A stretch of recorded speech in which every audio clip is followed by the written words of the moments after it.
ये हमारे पास में WAG9 लोको है। इसमें जो ब्रेक सिस्टम है वो है E70 वाला ब्रेक सिस्टम है। तो इसमें हम देखते हैं कि सबसे पहले कैप चेंज कैसे करते हैं। तो कैप चेंज करने के लिए क्या करना है, सबसे पहले ये रिवर्सल है, 0 पर होना चाहिए, 0 पर रहेगा। ये थ्रॉटल है, 0 पर रहेगा, मिडिल पर रहेगा थ्रॉटल। और यहाँ पर एक BL की लगती है जिसको इमरजेंसी पर ले जाना है। इमरजेंसी के बाद में इस नॉब को उठा करके, इस तरीके से नॉब को उठा करके उसको न्यूट्रल पर ले जा करके उसको निकाल लेना है, जैसे न्यूट्रल से निकला हुआ है। और इसको निकालने के बाद में पहले इंश्योर कर लेना है। सबसे पहले इंश्योर क्या करना है कि A9 हमारा लगा हुआ होना चाहिए, यानी कि लोको ब्रेक है वो लगा हुआ होना चाहिए। तो ये जो डायरेक्ट ब्रेक है ये लगा हुआ होना चाहिए, यानी अप्लाई पर होना चाहिए। और सबसे पहले हमारा यही देखेंगे कि ये लगा हुआ है। फिर इसके बाद में इसको 0 पर, इसको 0 पर, और उसके बाद में इसको निकालते हैं। इसको निकालने के बाद में क्या करना है, हमें VL DJ को ऊपर करके DJ ओपन करना है। और फिर DJ ओपन होने के बाद में क्या करना है, ZPT को ऊपर करके हम नीचे ले आएंगे। यानी ऊपर डाउन होगा तो मतलब ZPT स्विचेस को ऊपर करके नीचे कर देंगे तो ये डाउन हो जाएगा, ZPT डाउन हो जाएगा। उसके बाद में VL की को D से ऑफ पर करके निकाल लेंगे। फिर दूसरी कैप में जाएंगे और दूसरी कैप में जा करके हम सबसे पहला काम क्या करेंगे कि ये जो डायरेक्ट ब्रेक है हमारा ये लगा हुआ होना चाहिए, ये इंश्योर करेंगे। उसके बाद ही बाकी काम करना है। फिर BL की है, इसको ऑफ पर लगा करके D की तरफ घुमा देंगे तो सेल्फ टेस्टिंग स्टार्ट हो जाएगी। 504 का नोड यहाँ पर आएगा। और उसके बाद में हमें क्या करना है, ये वाली की लगा लेनी है। इसमें पोजीशन भी दी हुई है, रिलीज, न्यूट्रल, रन, इनिशियल। तो ये वाली की हम लगा लेंगे। नॉब लगकर ही यहाँ से, यानी इमरजेंसी से न्यूट्रल के बीच में जो भी मूवमेंट होगा वो इस नॉब को ऊपर उठा करके ही होगा। तो इसको हम इमरजेंसी पे ले आएंगे और फिर ZPT को ऊपर उठाएंगे। पहले ZPT जाएगा, उसके बाद में ZPT उठाने के बाद में इंश्योर करेंगे कि पेंटो हमारा ऊपर गया है। और यहाँ पर देखेंगे कि वोल्टेज भी दिखा रहा है रीडिंग में। और उसके बाद में DJ को ऑन करेंगे, BL DJ को नीचे दबा करके DJ ऑन कर देंगे, यानी कि हमारा जो VCB है वो ऑन हो जाएगा। और यहाँ पर हमें 570 का नोड मिल जाएगा।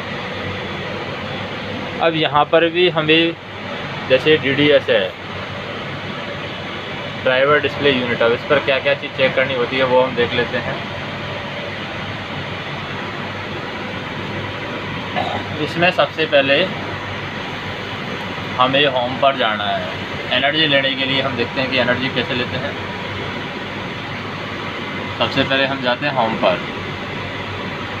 ये होम प्रेस किया,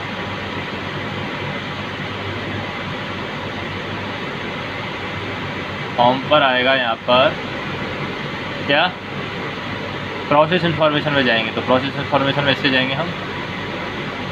प्रोसेस इन्फॉर्मेशन ये एंटर का है तो एंटर दबा देंगे। यहाँ पर सबसे पहले एनर्जी कंजप्शन है, एनर्जी कंजप्शन के लिए 1 नंबर, तो ये एंटर दबा देंगे 1 नंबर पर। ये एनर्जी कंजप्शन है, कितना कंज्यूम किया है और कितना रीजनरेट किया है, तो ये हम रीडिंग लेते हैं। उसके बाद में हमें क्या करना है, वापस से होम पर जाते हैं। पहली चीज़ तो ये चेक हो गई हमारी। दूसरी चीज़ हम चेक करते हैं, प्रोसेस इन्फॉर्मेशन में जाएंगे हम। कमीशनिंग डेटा चेक करते हैं। कमीशनिंग डेटा में हम देखेंगे क्या सिमुलेशन, तो ये हमें आना चाहिए। सिमुलेशन में हमें यहाँ पर एक्चुअल टीवी दिखाता है। जब हम लोको ब्रेक चेक करते हैं कि हमारा 150 किलो न्यूटन तक अगर हम ट्रैक्शन दे रहे हैं तो लोको मूव नहीं होना चाहिए, इसका मतलब हमारा लोको ब्रेक लगा हुआ है, ये इंश्योर कर लेंगे हम। तो ये इसी चीज़ करते हैं। यहाँ पर हमें एक्चुअल रीडिंग दिखेगी कि टीवी कितना है, यहाँ पर भी दिखाएगा टीवी, लेकिन यहाँ पर हमें एक्चुअल रीडिंग दिखेगी। यहाँ पर भी दिखाता है टीवी, लेकिन यहाँ पर जो दिखाता है टीवी उसमें वेरिएशन आ जाता है, मतलब कि ये मूवमेंट में सही से हम रीड नहीं कर पाते हैं, इसलिए यहाँ पर हमें टीवी पढ़ना है। अब हमें क्या करना है, इसमें हमें देखना है कोई फॉल्ट वगैरह कभी आया कि नहीं आया। तो ये फॉल्ट हम देखेंगे होम पर जा कर के, वही प्रोसेस इंफॉर्मेशन में जाते हैं और कमीशनिंग डेटा में जाते हैं और डायग्नोस्टिक डेटा सेट में जाएंगे और इसमें हमें बता देगा कि कब कौन सा फॉल्ट आया था। जैसे कि एरर टैको जनरेटर का 3 नंबर का फॉल्ट आया है 7:10 पे, ये एरर टैको जनरेटर 3 नंबर का फॉल्ट आया है। Error taco generator 3 number fault, ये सेम फॉल्ट यहाँ पर आया है। एक ही फॉल्ट है जो हम, जैसे कि हम जब भी फॉल्ट आता है तो BPFA दबा करके उसको एक्नॉलेज कर देते हैं, लेकिन हमें देखना चाहिए कि किस टाइप का फॉल्ट आया। तो BPFA दबा कर हम तुरंत जब गाड़ी चलती रहती है तब तो एक्नॉलेज कर देते हैं, लेकिन हमें बाद में देखना चाहिए कि कौन सा फॉल्ट आया हुआ है। उसके लिए हमें ये प्रोसेस करना है।